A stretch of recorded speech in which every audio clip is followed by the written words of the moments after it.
আসসালামু আলাইকুম ভিউয়ার্স, আজকে আপনাদের সাথে আমি শেয়ার করব তেলের পিঠা রেসিপি। পিঠাগুলো হবে খুবই নরম এবং এর ভেতরটা হবে একদম ফুলের মতো।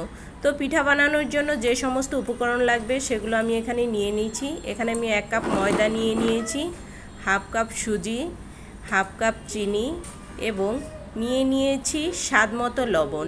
এখানে আমি হাফ চা চামচ লবণ নিয়েছি 1 কাপ পানি। এখন প্রথমে আমি ব্যাটারটা তৈরি করে নিব। আমি এটাকে হ্যান্ড উইচের মাধ্যমে খুব ভালোভাবে মিশিয়ে নিয়েছি। এই অবস্থায় ব্যাটারটা কিন্তু অনেকটা ঘন আছে। এ পর্যায়ে আমি এখানে আরও হাফ কাপ পানি অ্যাড করব। তবে পানিটা আমি একত্রে অ্যাড না করে একটু একটু করে দিয়ে একটা ব্যাটার তৈরি করে নিব। কিছুক্ষণ মিশিয়ে নেওয়ার পর আমি এই ব্যাটারটাকে একটা ঢাকনা দিয়ে ঢেকে রেস্টে রেখে দিব 15 মিনিটের জন্য।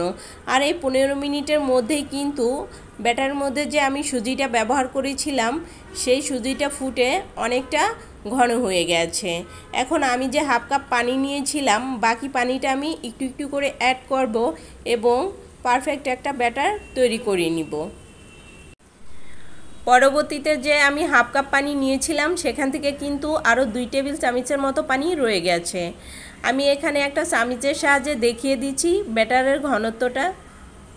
ব্যাটারটা যখন সামান্য উপর থেকে ছাড়বেন এ পর্যায়ে দেখা যাবে ব্যাটারটা কিন্তু মিশে যাচ্ছে, বাট তার থেকে উপর থেকে ছাড়লে কিন্তু ব্যাটারটা গর্ত হয়ে পড়ছে।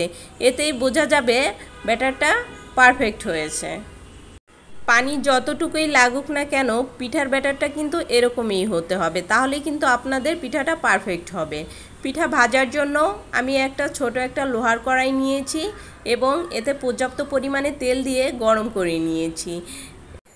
তেলটা কিন্তু অবশ্যই মিডিয়াম আঁচে গরম করে নিতে হবে। তেলটা যখন গরম হয়ে যাবে এ পর্যায়ে আমি পিঠার ব্যাটারটা দিয়ে দিচ্ছি এবং কিছুক্ষণ অপেক্ষা করার পর দেখা যাবে পিঠাটা ফুলে উপরে উঠে গেছে।